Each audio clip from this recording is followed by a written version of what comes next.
Hey guys, and welcome back. Today we're going to look at the 1100 Lizard model kit by Era Plus. This kit was sent out to me by the wonderful people over at Gundamit.com. They got model kits, figures, and much more. And when you go over there to check them out, be sure to use supporter code DEL to help out the channel. The link will be in the description. Thank you, and now back to the video. Alright, so we're starting off a little bit different this time by going over the unboxing of the Lizard.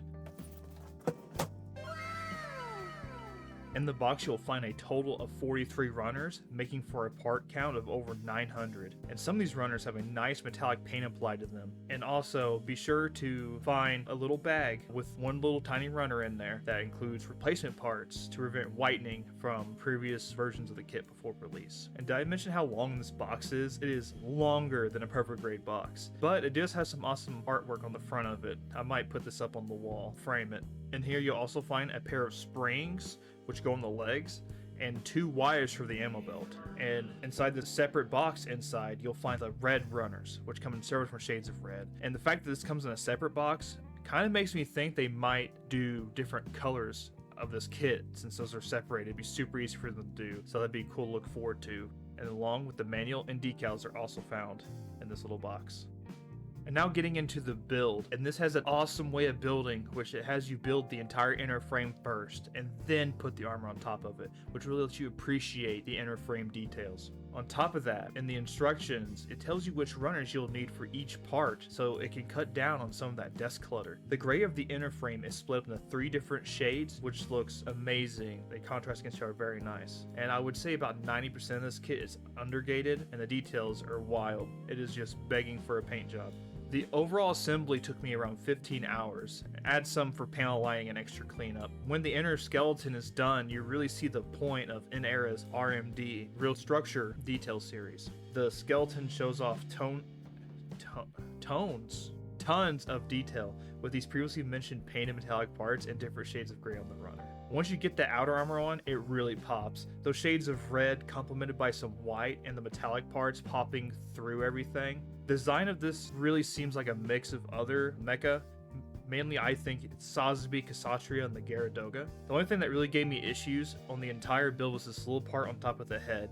It came off the runner a little bit of broken, so whenever I put it on there, it formed a little stress mark on top. But other than that, literally no issues at all. Wonderful experience. The plastic quality here is amazing. These red parts have a wonderful looking finish on them and tons of surface detail for panel lining. And as far as the full stickers go, there are no eye stickers, as the eyes are color separated on this kit. It has you just use the full stickers throughout the build for a little bit more detail. I didn't use all of them. I feel like it doesn't even need them really. It'll look good with or without them. And speaking of the head, there are a couple different options. There's a white faceplate. I went the red on mine, but I will note that you will have to assemble most of the head to change out the optional head parts, so I would decide what you want before you build it. Moving over right along into some quick size comparisons. Firstly, the Lizard comes in at a height of 24 centimeters or 9.4 inches at its tallest. And here the Lizard is next to the entry grade RX 78-2, the master grade RX 78-2 3.0, the real grade Sazabi, and the master grade Zaku 2 2.0. Moving on to the accessories, we're going to start off with this backpack here. Plenty of detail here with the metallic painted parts. You can move these thrusters up and down a little bit. These little arms up here can move, which will explain why in a little bit. Yeah, this just plugs right into his back, just like that.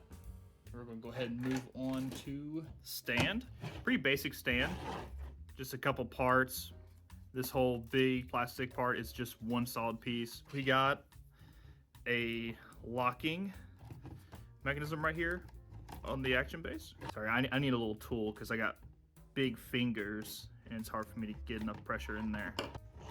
We can undo the back part here to raise it up, but there is no leaning back and forward, or tilt, I guess is the word for it. And then down here on the base, We got a protective film, and we got this cardstock right here that shows the lizard logo. Even has some details about it on here. Or you can do the box logo. Haven't really decided which one I like better yet, but for now we're gonna rock just the red lizard logo. Put that back in there.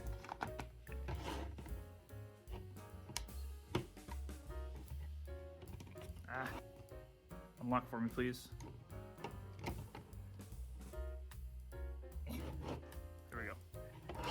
Ooh. And to get him on there, we just plug it here in his back. And just lock him in. He goes in there just fine. Moving on here to the transformable beam axes. You spread open here, but be gentle. I have problems with these just wanting to separate. I would glue it, but I'm afraid of accidentally getting glue on the mechanism there, and I don't want it to get stuck. But I mean, these are beautiful. We got on the back side, got the gold coming through. On the front side, we got that silver. And with this, you do get some effect parts to put on here. Very reminiscent of a certain mobile suit's weaponry, you know. If I can get these lined up correctly, you know. There we go. I think. Yeah. All right, we got it. I'm smart. I promise. I got decent hand-eye coordination. And the little adapter part here. Now these can only go in one way. Come on, get in. You wouldn't believe how hard this is to do, like through the camera. There we go. And then you grab. Good. Be sure to turn it towards like flat like this. You can take that beam saber. Pull this out. Pop it on there. If my hands would want to cooperate with me. And they be stored on the backpack. There we go.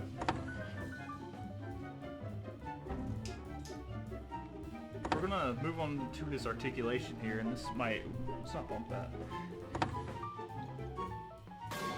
Oh. I'm sorry, camera, I didn't mean to do that. Please forgive me. For sure, dude. There we go. Very large BMX effect. So we're gonna take his hand here, get them fingers opened up, and we're just going to slot this. Man, the armor really gets in the way. We're just gonna peg that in the hand there. And get those fingers wrapped around it. And that part fell off again. Let's go!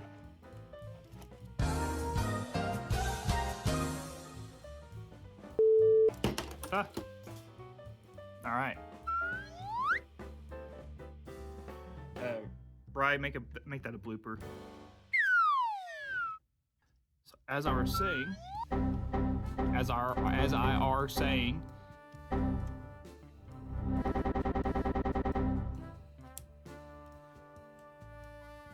man, I do not like articulated hands. I don't know if it's a hot take or not, but man, just give me some pre-posed hands, man. I see this is starting to wanting to pop off. You know what? I'm just gonna pop the hand off.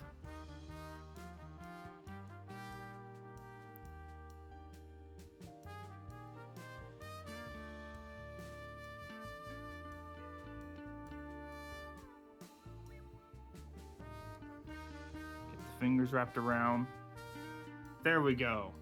All right, we just had to work with it a little bit. Okay.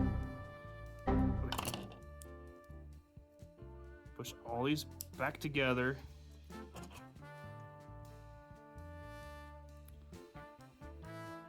Okay, boom,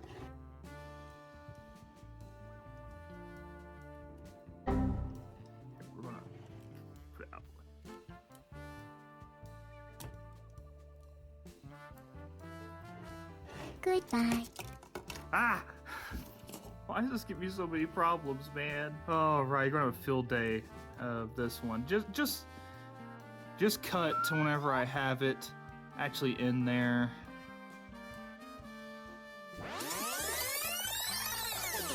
All right, we have pegged into his hand.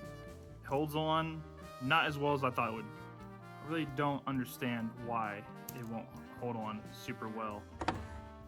So talking to some other people who have this kit, they didn't have the same issues with the hands as I did, not being able to hold the axe. Like I said, it holds the beam saber just fine. And it can hold the axe, you just have to play with it and eventually get it to where it's sitting just right, on my kit at least. So it looks like there's some QC issues to be aware of. He lost a thumb at some point.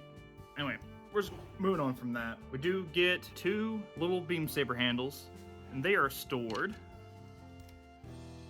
here on the leg, in here. I have very big hands, and it's hard for me to get those little tiny pieces out, so I recommend getting a little pair of tweezers in there. But for these, we get a large beam saber effect, and a smaller one. Let's see if we have better luck with this since it's smaller.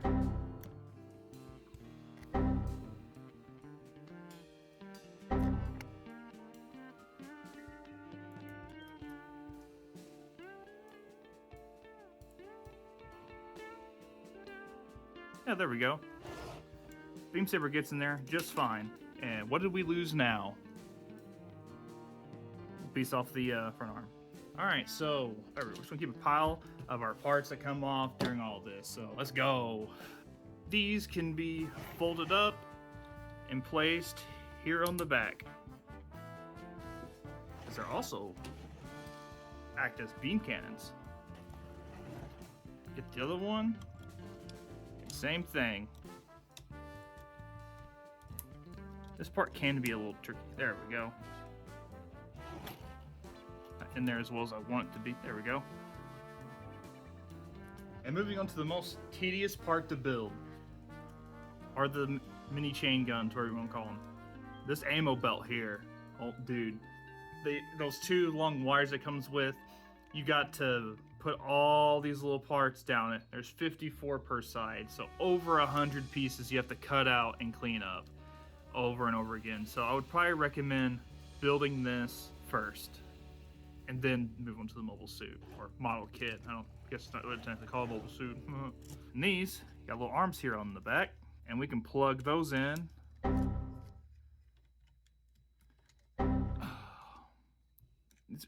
These are kind of finicky. There we go. Get that in there.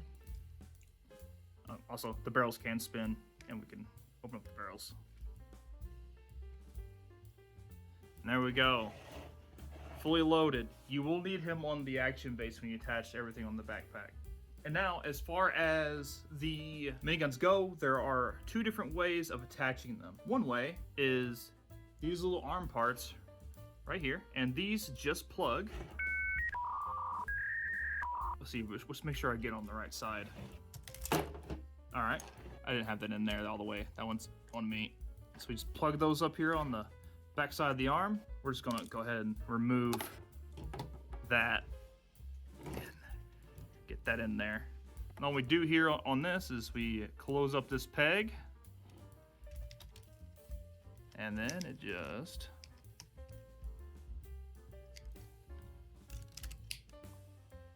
pops in right there. And the arm will sag with the minigun on there. It's heavy, and that's just gonna happen.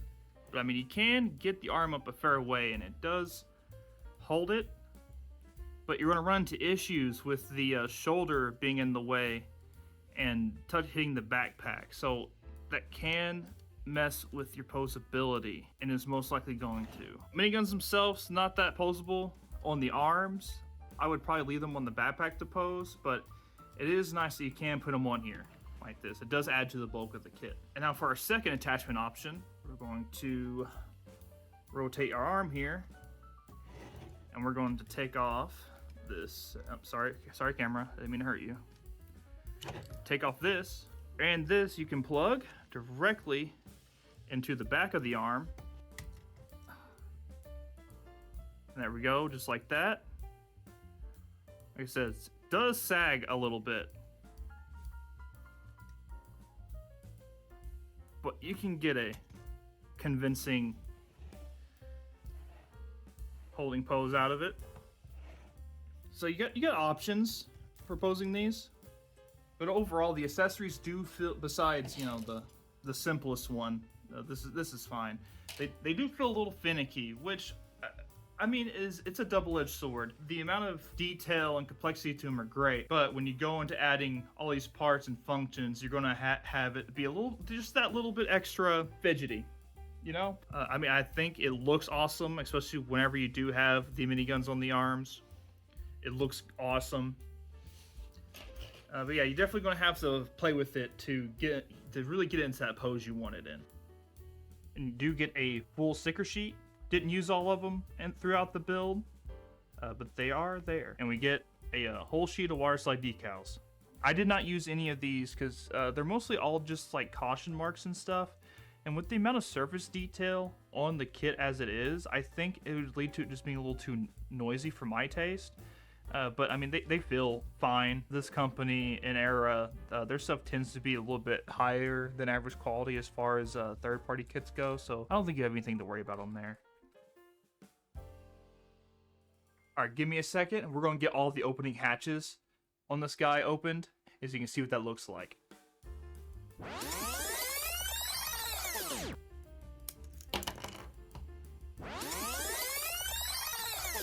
Alright, so here we have the lizard with all of the opening hatch gimmicks open, and man, does this look awesome. You can really see all the painted parts showing through the armor like this. It looks awesome and dynamic in any pose you put it in. Even just standing here like this, it just looks imposing. Alright, so getting into the articulation here, we got a ball joint at the head. You can move it a little bit, but not much. We got a full rotation at the arm. Just be careful of the shoulder. The shoulder can move independently, which we can get a pretty good butterfly joint there. Kind of hard to see because of how bulky this guy is. It's always nice to have. Keep that shoulder up so we can get his arm up like that. Ooh, knocked a piece a little bit loose.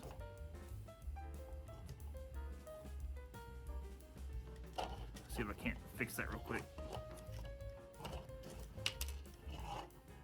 Yay, part shedding. Get off there. Oh, 'tis but a flesh wound. There we go. That just pops right back in there. And there we go. These little panels right here like to come off.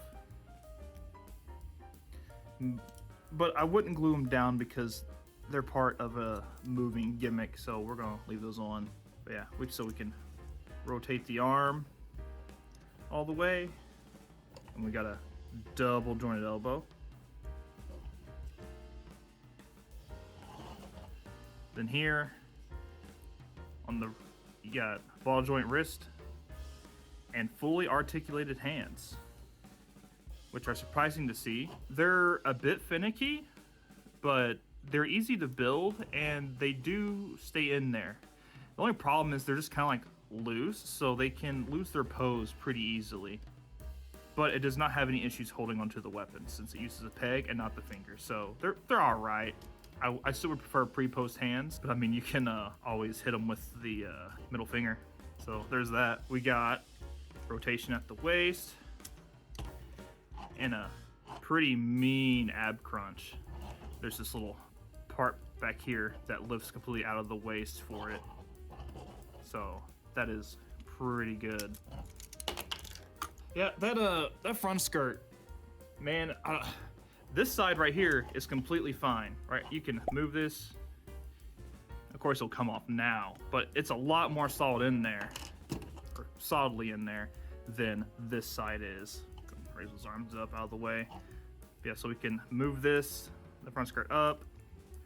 And then there's an extra little section to get up even higher. Like I said, that one likes to keep popping off. Side skirt here, you can really just move the side skirt around, which let us get the leg up about that far. Back skirt is pretty limited in far as articulation goes, so you can only really get the back leg out about that far. But you can get it out decently far horizontally. Then of course we can bend that leg like that.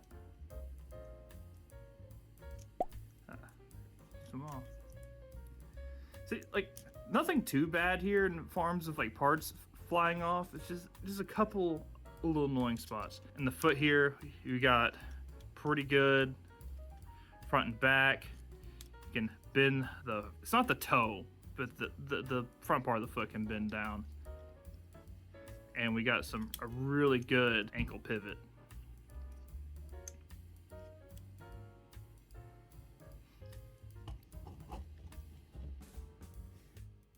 Alright guys, so here we are at the end of the video, and I have to say, the model kit itself looks fantastic. As I said in the beginning of the video, that is just begging for a paint job. I might consider picking up another one to do just that. As far as cons go, I feel like the accessories and the hands can be really finicky. While the fingers do stay on the fully articulated hands, they really don't hold the pose well. Like, you just move them around and then all the fingers are all of a sudden doing gang signs. That's my best way to put it. All the opening armor hatches are awesome, but leads to certain parts wanting to come off, which they just plug right back in. It's not that big of a hassle. The action base is nice, especially with the included little cardstock with art on there. That's a really nice touch in my opinion. And ease of build, while the build was kind of long, there weren't too many issues overall. So I feel like this would be a medium build. The biggest part being the ammo belt for the miniguns. That was just tedious and long. So as I said before, build those first before you do anything else. Just get it out of the way.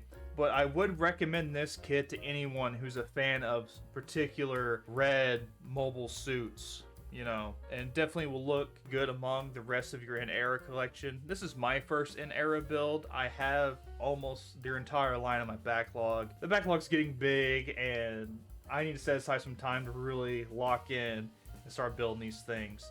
But yeah, guys, definitely pick this one up. Just get ready for a little bit of headache, but the display factor makes up for it. Please remember to like, comment, subscribe. We are almost to 1,000 subscribers. I'm so excited and thankful for every one of you that has decided to give your time to watch my videos. It means the world to me. But yeah, guys, take care, and I'll see you next time.